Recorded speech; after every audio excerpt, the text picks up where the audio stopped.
1 in 8 citizens in the United States is 65 years of age or older.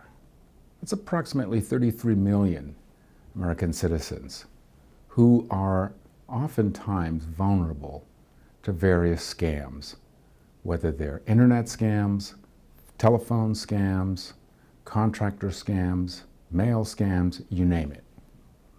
I've always wanted an opportunity to do a profile on the kind of scams that we need to be able to protect our seniors throughout our community. We've had the pleasure to sit with Plymouth County District Attorney Timothy J. Cruz, and he shared with us some of the things that he wants to make sure our community is aware of. Stay tuned.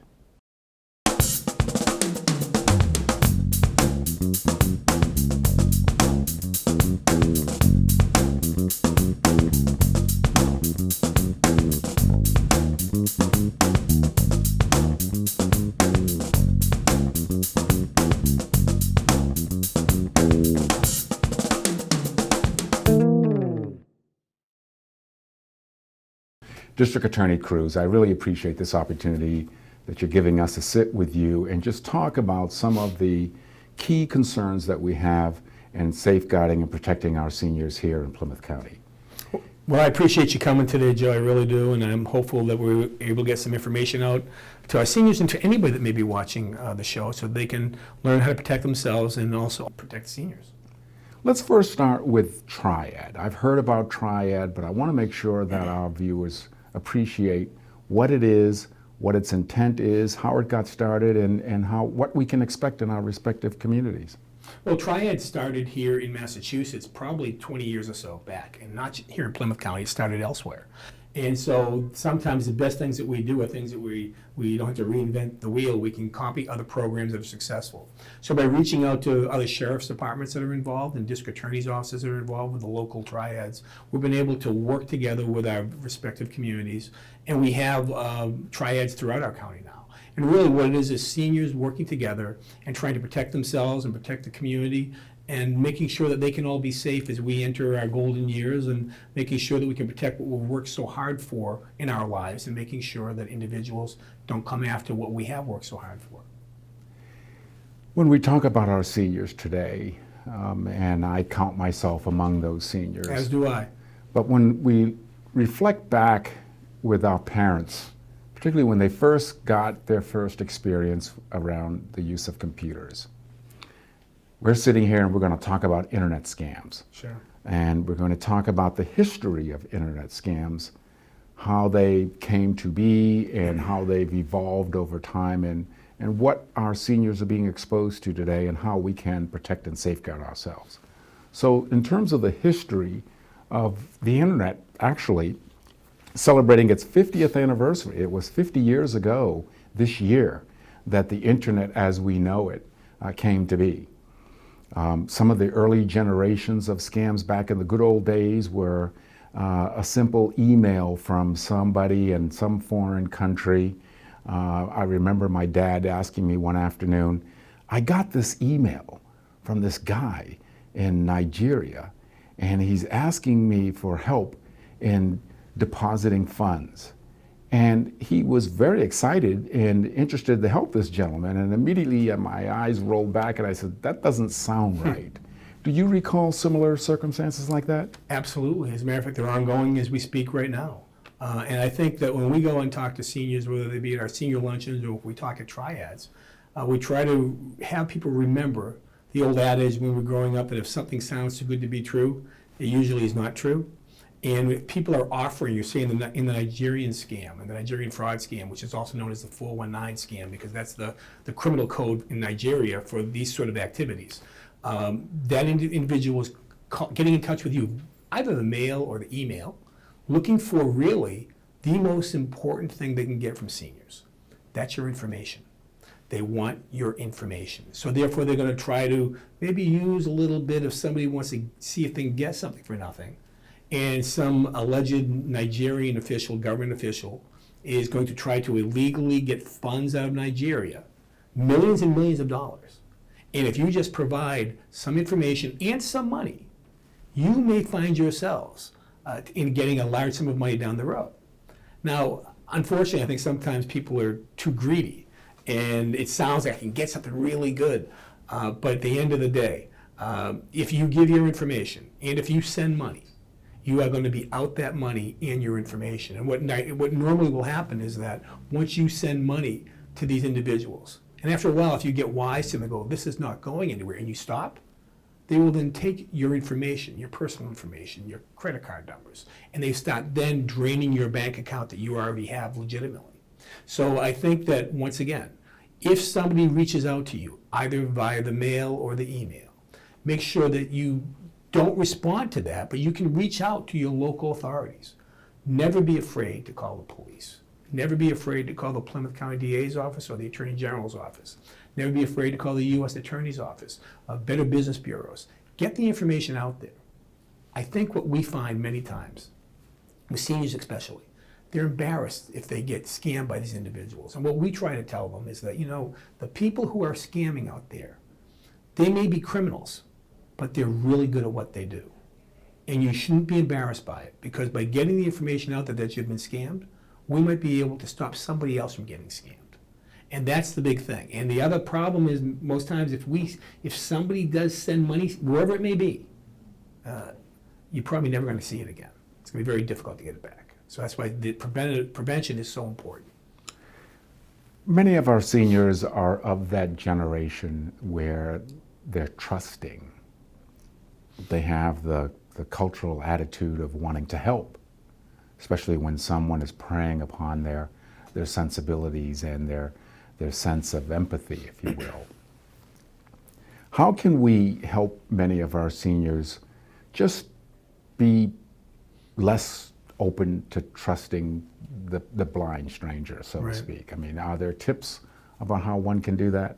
Well, I think you're absolutely right when you talk about a kinder and gentler generation, much more so than today, which is much more cutthroat, I guess, for lack of a better word, with information and things such as that. I think that, even though that they may be more trusting, that they have to understand, and we all have to understand, that there are people that are out there that really want your money, they want your information, and they will use that, and try to get it from you in any way that they can. So I think it's really important that people understand that when somebody's offering you something, somebody's calling you up with something, somebody's sending you something, and they want your information. The information is the key to the castle. And if you give your bank information, if you give your credit card information, you're going to get fleeced by that, unfortunately. So just take a step back. When somebody's offering you something, check it out first.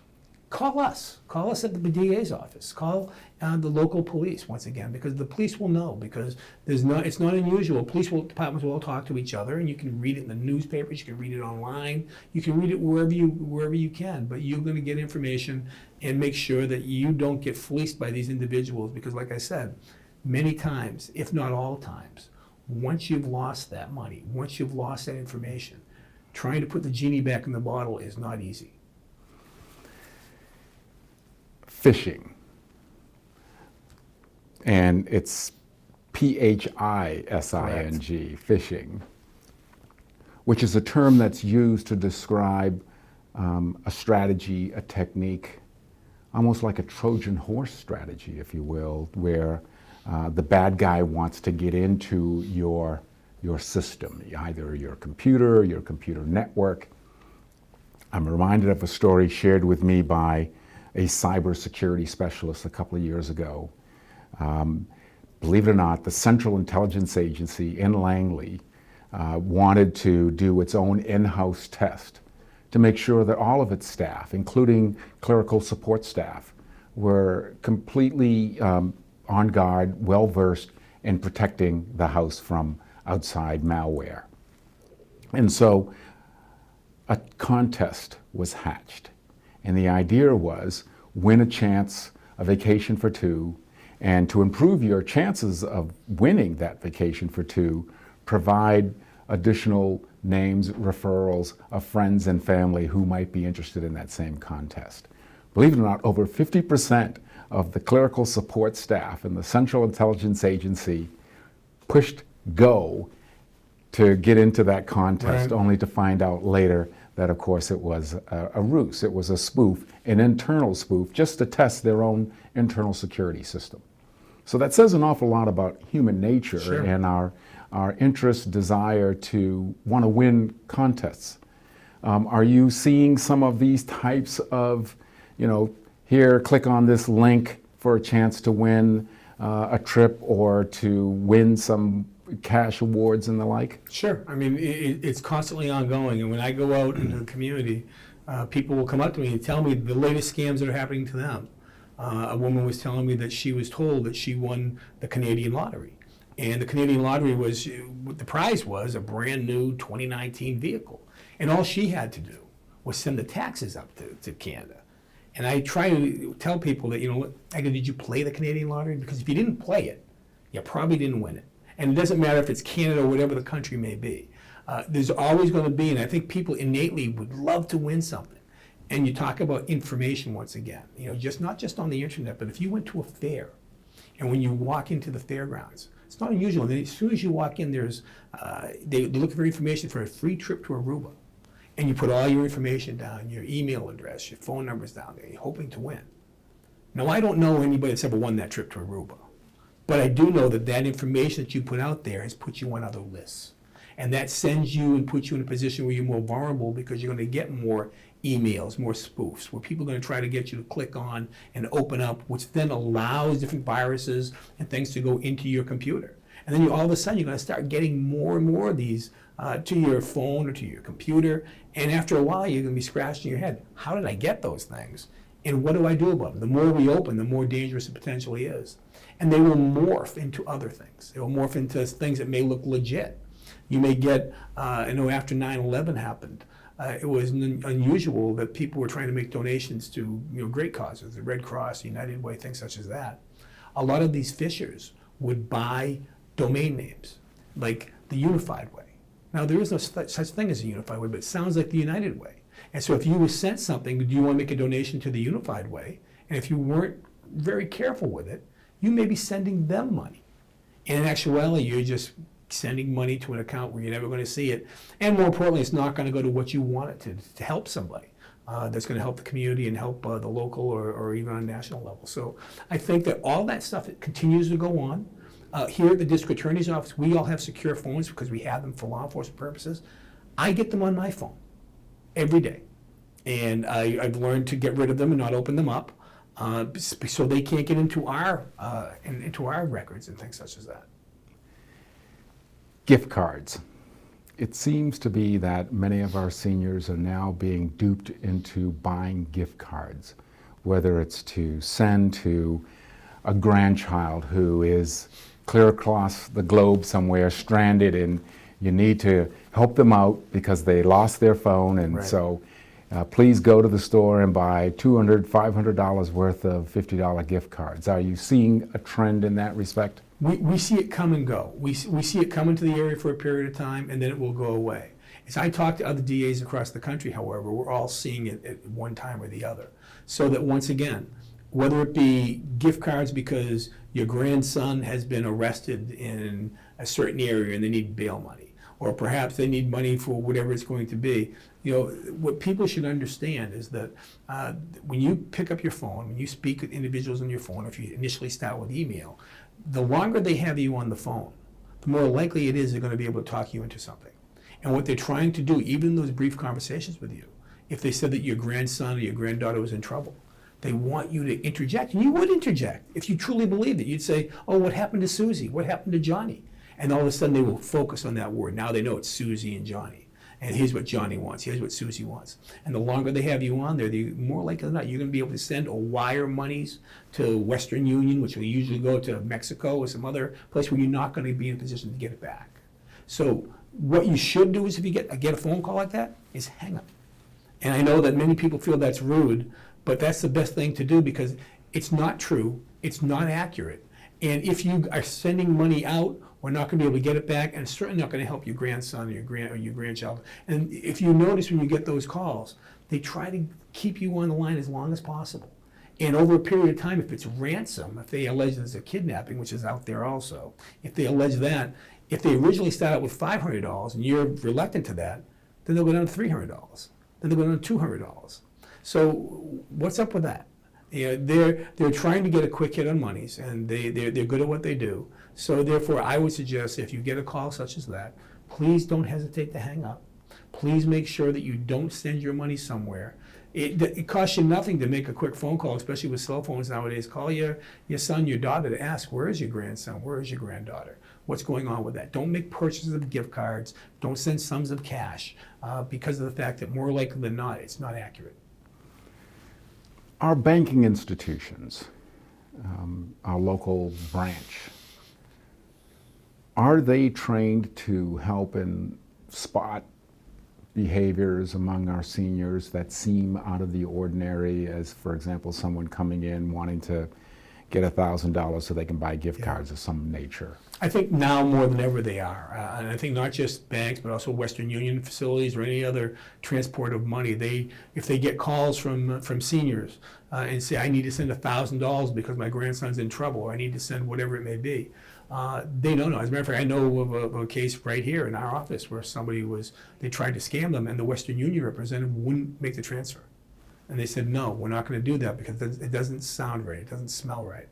And therefore, I think that the education is key for the people that we're working with, and especially if you're a senior who perhaps maybe you don't have a joint account, you're by yourself, somebody's trying to take advantage of you. I think they're more trained now, and I think we're better off for it. One of the more insidious scams, and it actually happened to my mom twice. She clicked on a link on her computer, and immediately the screen froze with this message coming up, you know, your system has been corrupted, call this 800 number, which she dutifully did. And of course, they then asked for a credit card number to help, you know, free her system. And it turned out, both instances, they were scams. It was all intended to, you clicked on some malware, Mom, and this is what happens. And so next time that happens, don't call anybody but me. Don't call the 800 number on the screen.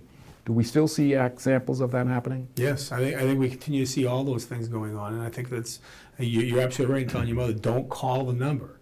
Don't call that 1-800 or 1-900 number, wherever it's going to be that they want that information from. Because once again, you're not sure where that's going. And you're not sure who you're talking to, and they're going to be extrapolating information from you. That's what they want. Remember, your information is the key. Used to be all of our, if we're walking down the street, we'd have our wallets, somebody would rob us for our wallets and our money. Now, it's not unusual. They don't care about the money. They want your information. And that information is going to open up a world of wealth for them, you know, in the world that we live in, which is so challenging and difficult for anybody to try to navigate. The young men and women in today's world are good at it. But people my age and perhaps above or around that age, we're not as nimble as the young men and women are. And therefore, I think that it's easy for individuals to try to take advantage of us. And that's why it's so important that we have somebody to talk to, go to your council on aging, talk to the people that are there and see what's going on with them. And I think when you share that information, you'll find out you're all getting the same scams. And getting the word out there is so important. I mean, I think everybody, I know I was getting calls from the IRS telling me that they're going to come to my house and they're going to arrest me. And as I often tell seniors when I go out and about, I make a joke and I say, I'm going to tell you one law enforcement's great secrets. And they all get really quiet. And I'll say, well, the secret is that law enforcement's not going to call you when they come to arrest you. So when the IRS is screaming at you that they're going to come and arrest you, it's a scam. Hang up your phone. Well, one thing that we've been doing recently with everybody really, but really also the seniors, is the opioid issues and the prescription medications. The fact that many times it's not unusual for seniors to get their medications, and lots of times they have street value, you know, much bigger than what they get. You know, they buy them $4 a pill on the street, maybe worth $80 a pill, and they'll leave them in their medicine cabinets, whatever. And many times they'll either throw them out when they've expired, and they don't use them anymore. And that we have, you know, prescription med boxes all throughout our county. Every police department has one, and you can bring it there. It's environmentally safe. and the police will take it and destroy the drugs down in Middleborough and get rid of it. And the seniors don't have to worry about having that. Really, a volume of money is in their medicine chest, and they don't realize it. And not that you should be worried about your grandkids coming in and ripping you off, but say your grandson showed up with a friend of theirs and they went to the bathroom. Right. And they're going through they're looking for pills. So I think it's important for seniors to understand. You know, twice a year, there's a DEA does a federal drug take back thing, but we do it by using drug money that we get from drug dealers. We've been able to put together these kiosks in every police department of Plymouth County, so you can get rid of it there. So to me, in dealing with the opiate crisis, that's a big issue. Trying to get the prescription meds off. I think it's been incredibly successful because prescription meds is not what it used to be now. So.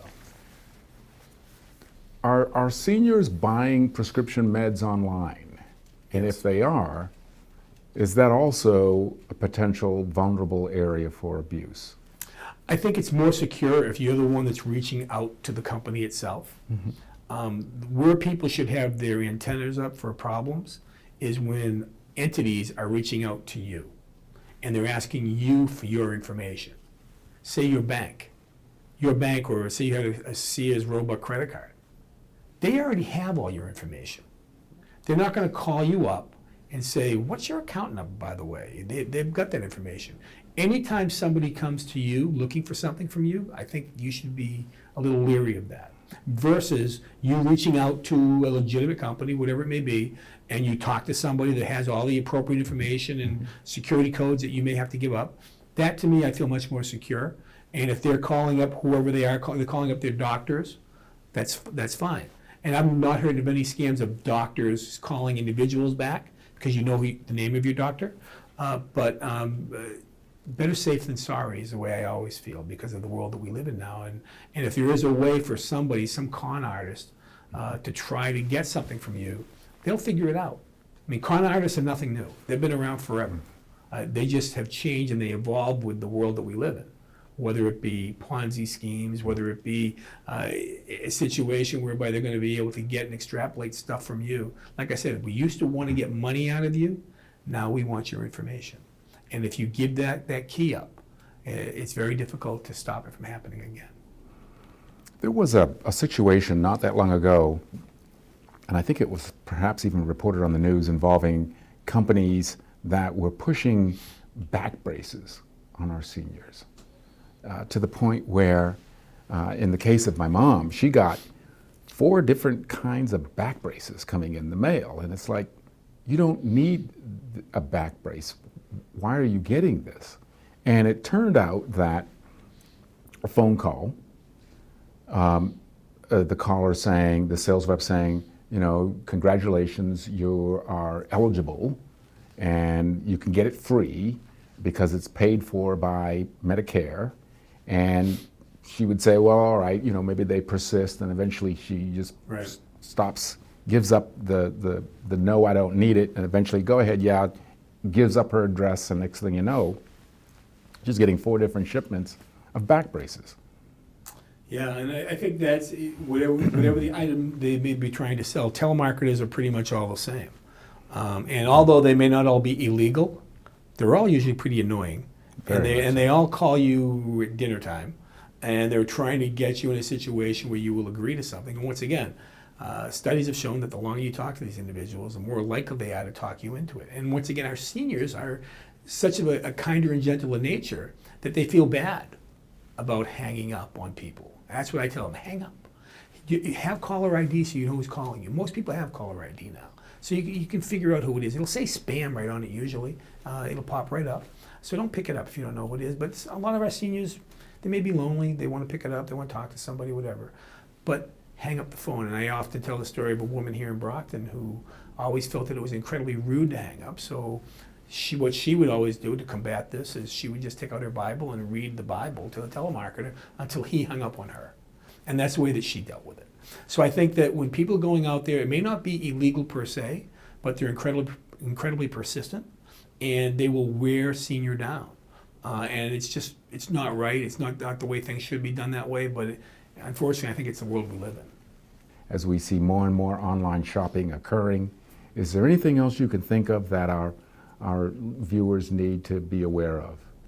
I think that our viewers just need to be concerned about, once again, like I said, if people are coming to them, if they're responding to things online, be very leery of what they give out until they're satisfied that they're talking to a viable entity, whatever it may be. Get a phone number from somebody, call them. Don't be afraid to reach out to a law enforcement agency to find out if something doesn't feel right. If somebody's too pushy, they want information. Let's make sure that we stop it before it happens, because if you give information out, if you give something out, like I said before, we're not going to be able to stop it. And we're not going to be able to stop your account. I mean, we all get, if you use a credit card anywhere nowadays, you get fraud alerts. And I got them myself. I've had my own credit card's been compromised probably 3 times in the last 6 months. And I'll get a fraud alert asking me if I just bought a pizza somewhere in New York. And then in the next breath, did I just buy something in China? Well, obviously, I didn't buy either of those. But because of something that I used with my credit card and it went somewhere else, or did somebody steal that number if I went to a restaurant and used it? Numbers and information are key. And therefore, guard that stuff like you would normally guard your money, your gold, your silver, whatever it is. I think that our seniors have worked incredibly hard over their lifetime to acquire what they've acquired. And they have the absolute right to make a determination what they want to do with that money. And when you have people who are taking advantage of them, it takes away their ability to make those decisions. And so our seniors should always make sure they talk to their sons, to their daughters, ask questions. Don't be afraid to do that. And make sure that they're not going to be in a position that they're going to be able to give something out and then be too embarrassed to do anything about it. That's the worst thing that we have, which is why programs like yours are so incredibly important, so that people can see that there are things going on out there. Good people, smart people can be taken advantage of. You don't have to be a senior. They take advantage of lots of people. And the most important thing we can do is to make sure that we tell people in our community, here's what's happening. And if it happens to you, and if it doesn't seem right, please reach out to law enforcement. Please reach out to your local police. Please reach out to the district attorney's office. Please reach out to whomever it may be where you feel comfortable. And if you do that, we're going to be in a position to stop it before it happens. If you don't, or if you wait too long, we might not be able to help you get whatever your money back, whatever you put into it back. So it's really important to do that. Those are great points. District Attorney Cruz, thank you so much for sitting with us here on Close-Ups. Look forward to some more conversations in the future. Thanks, Joe. I really appreciate it.